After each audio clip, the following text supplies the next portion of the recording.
قرآن کریم میں حکومت کا جو تصور ہے وہ اللہ کے لیے ہے کہ ہم نے انبیاء کو بھیجا اس لیے تاکہ وہ لوگوں کی ہدایت کریں، اور ان کے ساتھ ہم نے کتاب نازل کی اور ان کو بینات یعنی واضح دلیلیں دی اور میزان ترازو نازل تاکہ لوگوں میں وہ عدالت الہیہ کو قائم کریں۔ کسی نبی نے حکومت کے لیے جنگ نہیں کی، حکومت الہی قائم کرنے کے لیے اللہ کا طریقہ یہ ہے کہ اللہ جبر سے کام نہیں لے گا۔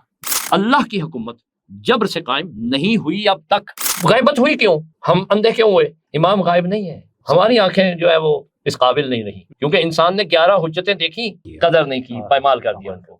تم نے رسیاں پکڑی ہوئی ہیں ادھر ادھر کی، ایمان لائے ہو اللہ پہ تو کہہ رہے ہو میں نے اللہ کی رسی پکڑی ہوئی ہے۔ نہیں، کیا حجت کے زمانے میں کچھ ایسے لوگ نہیں ہوں گے جو نہیں مانیں گے؟ ہوں گے۔ کیا ان کو حجت قتل کر دیں گے؟ نہیں، طریقے سے وہ رہیں گے۔ لفظ غالب کا ہے کہ دین غالب آ جائے گا، ہاں دوسرے موجود، حق ہے ان کو جینے کا۔ جب اللہ کہہ رہا ہے جو اسلام میں آلریڈی قرآن کریم میں حدود و تعزیرات کا نظام ہے اس کا قائم کرنا کوئی جبر نہیں ہے، وہ معاشرے کی اصلاح ہے۔ پتہ یہ چلا کہ حضرت کی حکومت الہی ہے اور الہی حکومت میں ظلم نہیں ہے، اور اللہ تعالیٰ کہتا ہے میں ذرہ برابر ظلم نہیں کرتا، جو ذرہ برابر نیکی کرے گا وہ دیکھے گا ذرہ برابر برائی کرے گا، ظلم نہیں ہے۔